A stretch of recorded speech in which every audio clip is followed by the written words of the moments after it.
जय श्री राम।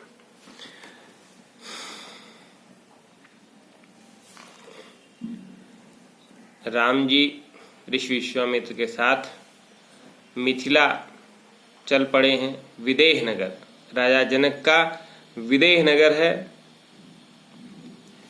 और प्रभु माता अहिल्या का मुक्त करने के बाद आगे गंगा जी के तट पर पहुंचे। चले राम लक्ष्मण मुनि संगा, गए जहां जग पावनी गंगा।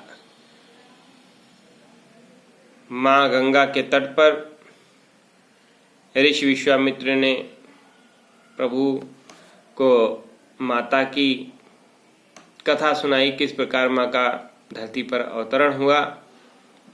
तब प्रभु ऋषि ने समेत नहाए, विविध दान महि देवन पाए।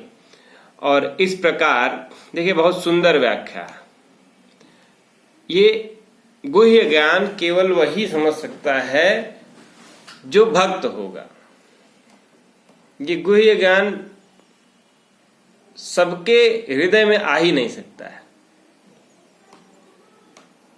गोस्वामी जी कितना सुंदर लिखते हैं, तब प्रभु ऋषिन समेत नहाए, विविध दान महि देवन पाए।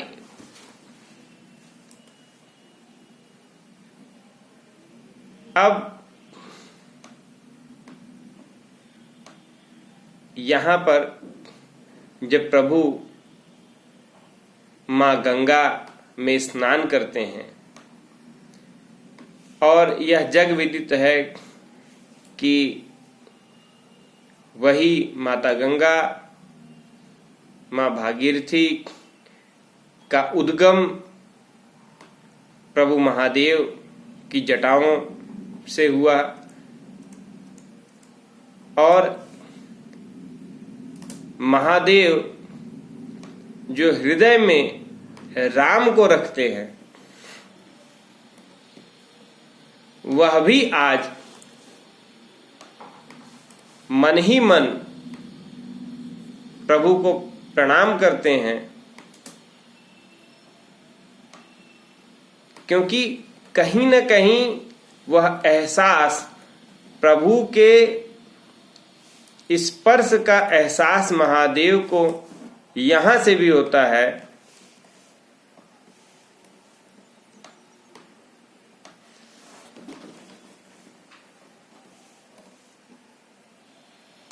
जब प्रभु राम मां गंगा में स्नान करते हैं और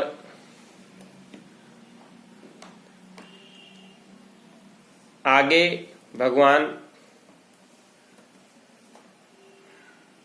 बढ़ते हैं विदेह नगर की तरफ।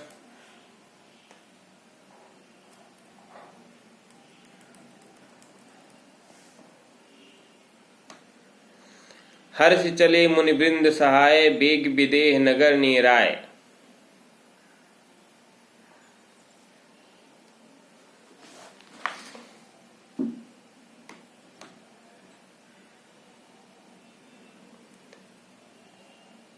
विदेह नगर नजदीक आ रहा है और उसकी रम्यता देखते ही बनती है। पुर रम्यता राम जब देखी, हर्षे अनुज समेत विसेखी।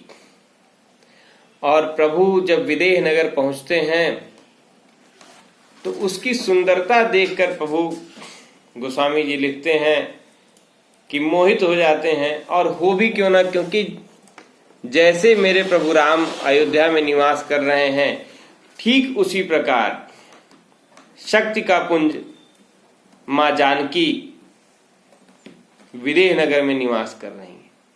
और जहां माता जानकी स्वयं विराजमान है, उस नगर में किसी भी तरह की कमी हो ही नहीं सकती है किसी को।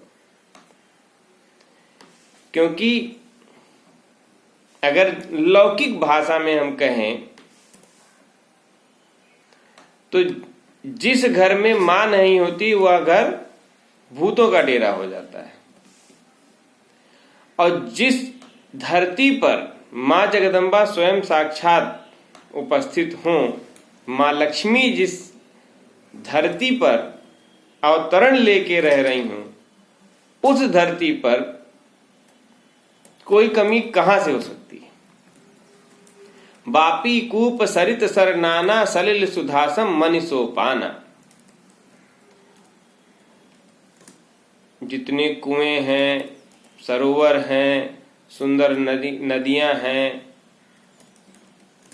वो सब में जैसे लगता है कि अमृत भरा हुआ है। सबकी सीढ़ियों तक पे मणियां जड़ी हुई हैं, क्योंकि वह नगर ही अद्भुत हो जाएगा जिस नगर में स्वयं साक्षात माता लक्ष्मी विराजमान होंगी। गुंजत मंजु मत ऋषभृंगा, कूजल कल बहुवरन विहंगा, बरन बरन विकसे जल जाता, त्रिविध समीर सदा सुखदाता।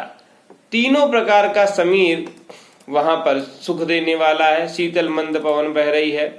सुमन वाटिका बागबन, विपुल विहंग निवास, फूलत फलत सुपल्लो, सोहत पुरचम पास। तो वह उस नगर की भव्यता कही नहीं जा सकती है। गोस्वामी जी ने अपने शब्दों में उस नगर की शोभा को बांधने का एक प्रयास किया है। धनिक बनिक बर धनत समादा, बैठे सकल वस्तु लय नाना। वनिक गण हमारे व्यापारी कुबेर के समान धनाढ्य हैं और बहुत ढेर सारी वस्तुएं लेकर बाजारों में बैठे हुए हैं। और मंगलमय मंदिर सब केरे, चित्रित जनरतिनाथ चितेरे। सभी नगर में जितने मंदिर हैं, देवालय हैं, शिवालय हैं, सब बहुत सुंदर तरीके से सब में आकृतियां बनी हुई हैं। सुंदर सुंदर चित्र, सुंदर सुंदर जो अवर्णनीय है, ऐसा सुंदर दृश्य चारों तरफ उकेरा गया है। अति अनूप जहाँ जनक निवासु, विकथई विभुक विलोक बिलासु, होत चकित चितकोट बिलोकी, सकल भुवन शोभा जनुरों की। राजा जनक जिस महल में रहते हैं, उस महल की सुंदरता ही अतुलनीय है, उसका वर्णन ही नहीं हो सकता है। ऐसा सुंदर महल, क्योंकि वह राजा जनक का महल है जहां माता जानकी निवास करती हैं। धवल धाम मुनिपुरत पट, सुगठित नाना भांति, श्रीनिवास सुंदर सदन, शोभा किम कहीं जाती। धवल अर्थात पत्थरों से बना हुआ, सुंदर श्वेत पत्थरों का बना हुआ वह महल, जिसके चारों तरफ स्वर्ण से सुशोभित सुंदर परकोटे, सुंदर सुंदर फूल लताएं सब बनी हुई हैं, उसकी शोभा कहीं ही नहीं जा सकती जहां माता जानकी का निवास है। सुभग द्वार सब कुलिस कपाटा, भीर बूट नगमागत बाटा, बनी विशाल बाजी गजशाला, है गज रथ संकुल सब काला। हर समय सुंदर मंद पवन बह रही है। ध्वजा पताका, घोड़े, हाथी, रथ सब इतना भरा पूरा वह नगर है कि जिसकी शोभा देखते ही बनती है। देखिए अनूप एक अमराई, सब सुपास सब भांति सुहाई। सभी जलाशय पानी से भरे हैं और ऐसा सुंदर लग रहा है कि भगवान भी सोचते हैं। ऋषि विश्वामित्र भगवान के मन को समझकर कहते हैं कि कुछ क्षण यहाँ रुक लिया जाए तब आगे बढ़ा जाए, ऐसा लगता है। कौशिक कहो मोर मन माना, यहाँ रहे रघुवीर सुजाना। भले नाथ कहीं कृपा निकेता, उतरे तह मुनि वृंद समेता। विश्वामित्र महामुनि आए, समाचार मिथिलापति पाए। जब किसी भी पुराने समय में जब किसी भी नगर में ऋषि मुनि जाते थे तो वो अपने लायक विशुद्ध जगह देखकर अपना डेरा डालते थे, अपना विश्राम के लिए रुकते थे। फिर नगर में सूचना की जाती थी कि महामुनि नगर में आए हैं और फिर आदर सत्कार के साथ राजा मुनि को आश्रम में लाते थे। उसी परंपरा को देखते हुए ऋषि विश्वामित्र ने जब बहुत सुंदर जगह देखी तो वहां पर प्रभु राम से कहा कि मेरे मन में आ रहा है कि हमको यहीं पे अपना स्थान, विश्राम स्थान बनाना चाहिए। और वहीं पर ऋषि रुके और तुरंत खबर भेजी गई मिथिला नरेश जनक जी को कि ऋषि विश्वामित्र आए हैं। और यह सुनकर राजा जनक, जो स्वयं विदेह हैं, विदेह जिसको जो देह तो है लेकिन उसको देह का भान नहीं है, राजा जनक एक मुक्त पुरुष हुए हैं, एक ज्ञानी, महाज्ञानी। क्योंकि मोह जिनको छू नहीं गया वो है राजा जनक। कभी राजा जनक की कथा हम और विस्तार से कहेंगे। अब यहां पर गोस्वामी जी लिखते हैं कि जैसे राजा जनक सूचना पाते हैं, तुरंत मंत्रियों के साथ ऋषि विश्वामित्र की अगवानी के लिए राजा निकल पड़ते हैं। और कीन प्रणाम धरन धर माथा, दीन अशीष मुद्र मुनि नाथा, विप्रविंद सब सादर बंदे, जानी भाग्य बड़ राव आनंदे। और पृथ्वी पर मस्तक रखकर मिथिला नरेश राजा जनक ने ऋषि विश्वामित्र को प्रणाम किया और प्रसन्न मन से ऋषि विश्वामित्र ने राजा जनक को आशीर्वाद दिया। और राजा ने बार बार कुशल पूछी कि प्रभु आप यहां आए हैं, सब कुशल पूर्वक है। और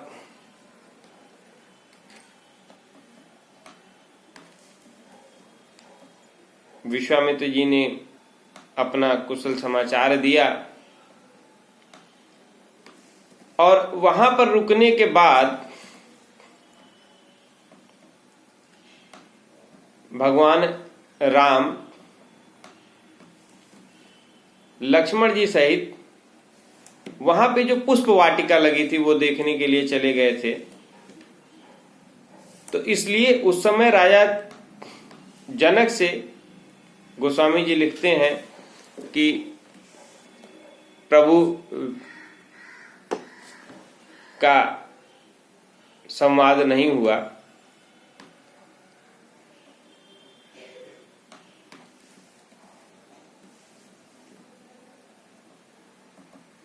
श्यामल गौर मृदु बयस किशोरा, लोचन सुखद विश्वचित चोरा, उठे सकल जब रघुपति आए, विश्वामित्र निकट बैठाए। जब कुछ क्षण बीता, राजा जनक ऋषि विश्वामित्र के साथ बैठ के अपनी चर्चा कर रहे थे। उसके बाद जब भगवान उधर से आते हैं तो सभी उठकर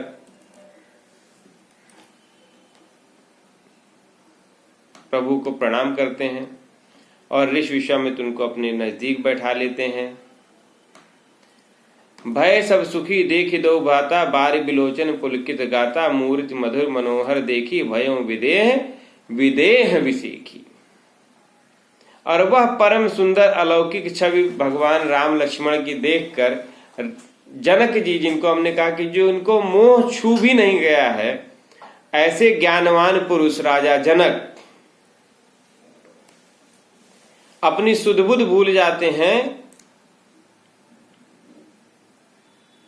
और प्रेम मगन मन जान निप, कर विवेक धर धीर, बोले मुनिपद नाय सिर, गद गद गिरा गंभीर। और इतना प्रेम मग्न हो जाते हैं कि उनको यह सुध नहीं रहती है कि जिसको कहते हैं कि परम आह्लादित। आप किसी बहुत सुंदर बालक को देख लीजिए तो आपका मन इतना आनंदित हो जाएगा कि आप बस आपके मुख में वचन ही नहीं आएगा कि आप क्या बोलें। और उनको देखकर राजा जनक आश्चर्य में पड़ गए और उन्होंने मुनि से हाथ जोड़कर विनय पूर्वक पूछा, कहां नाथ सुंदर दो बालक, मुनिकुल तिलक के निपकुल बालक। कि हे प्रभु, ये जो दोनों बालक है ये कहां से आप लेके आए हैं?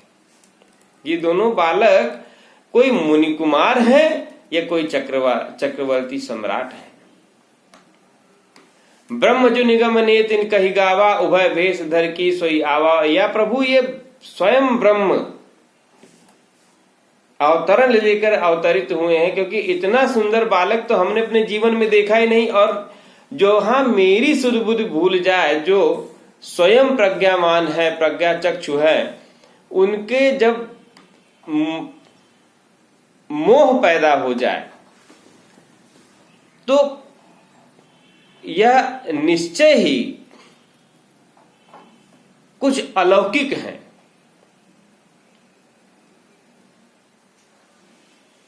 राजा जनक कहते हैं, इनहि बिलोकत अति अनुरागा, बरबस ब्रह्म सुखई मन त्यागा।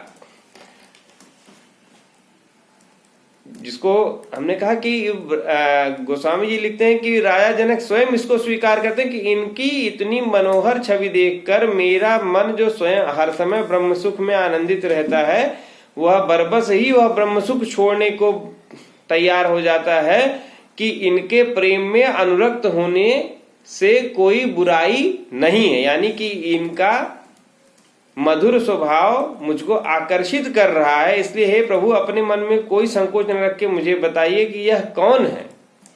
कह मुनि बिहस कहो निपनी का, बचन तुम्हारा न होय अली का। विश्वामित्र जी ने तब हंसकर कहा कि मुनिवर आप जो कह रहे हैं वो बिल्कुल सत्य है, क्योंकि आपका वचन कभी भी अतार्किक नहीं हो सकता है। ये प्रिय समय जहां लगी प्राणी, मन मुस्काए राम सुनि बानी। रुकपुल मन दशरथ के जाए, मम हित लाग नरेश पठाए। तब विश्वामित्र जी ने कहा कि रघुकुल मन दशरथ के जाए। ये रघुकुल मन दशरथ के पुत्र श्री राम हैं, और जो मेरे हित के लिए राजा ने मेरे साथ भेजा था। राम लखन दो बंधु बर, रूपशील बलधाम। मंग राख्यों सब राख जग, जिते असुर संग्राम। और मुनि तव चरण देख कहराऊ, कहीं न सके निज पुण्य प्रभाऊ। श्याम सुंदर श्याम गौर दो भ्राता, आनंद कहूँ आनंद दाता। इनकी प्रीति परस्पर पावन, कहन जाय मन भाव सुहावन। सुनौ नाथ कह मुदित विदेहु, ब्रह्म जीव सहज स्नेहु। गोस्वामी जी लिखते हैं कि राजा जनक ने कहा कि हे मुनिवर, आपके श्री चरणों के दर्शन करके मैं धन्य हो गया। और ये परम सुमनोहर इन दो दिव्य बालकों, राजा दशरथ के पुत्र श्री राम और लक्ष्मण जी, आनंद देने वाले परम पवित्र प्रभु को आप मेरी इस धरती पर ले आए हैं। यह मेरे स्वाभाविक पुण्य है। और जीव और ब्रह्म का जो पारस्परिक प्रेम है, वह इनको देखते ही मेरे मन में उत्पन्न हो रहा है। और इनका दर्शन करके भी मैं अपने जीवन को धन्य मानता हूं।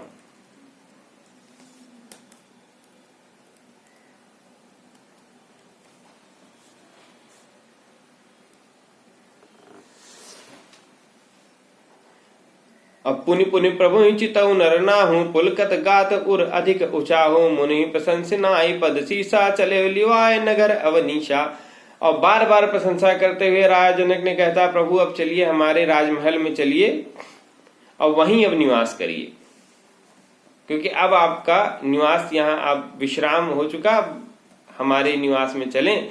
सुंदर सदन सुखद सब काला, तहां बासल दीन भुआला। कर पूजा सब विद सेवकाए, गयो राव विदा विदा गृह विदा कराई।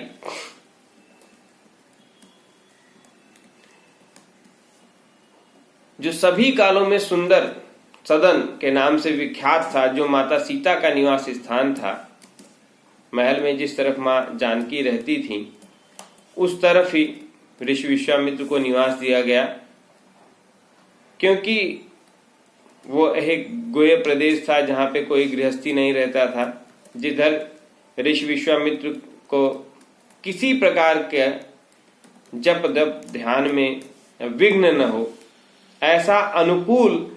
और जो उस महल का सबसे सुंदर कोना था वह मुनिराज को दिया गया। यह परिपाटी रही है कि जब आपके घर में कोई मुनिवृंद आता है, कोई सिद्ध पुरुष आता है तो आप उसको कहाँ विराजेंगे? जो आपके घर का परम सुमनोहर सबसे सुंदर कौन होगा, आप वहीं उसको विराजेंगे। क्यों?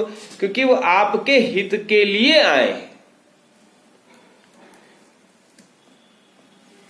और मुनिवर के प्रसन्न होने से ही आपका हित यदि निहित है तो आप उनको अपने सबसे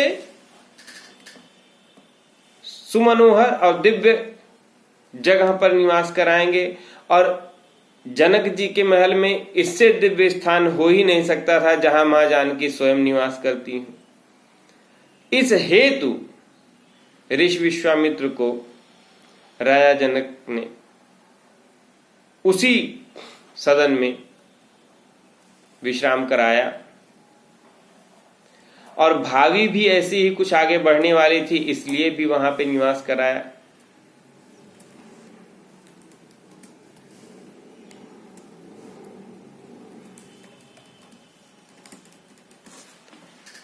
अब आप सब जानते हैं कि जब प्रभु मिथिला नगर पहुंच गए, उनका निवास स्थान निश्चय हो गया, पुनि प्रभु को नगर देखने की इच्छा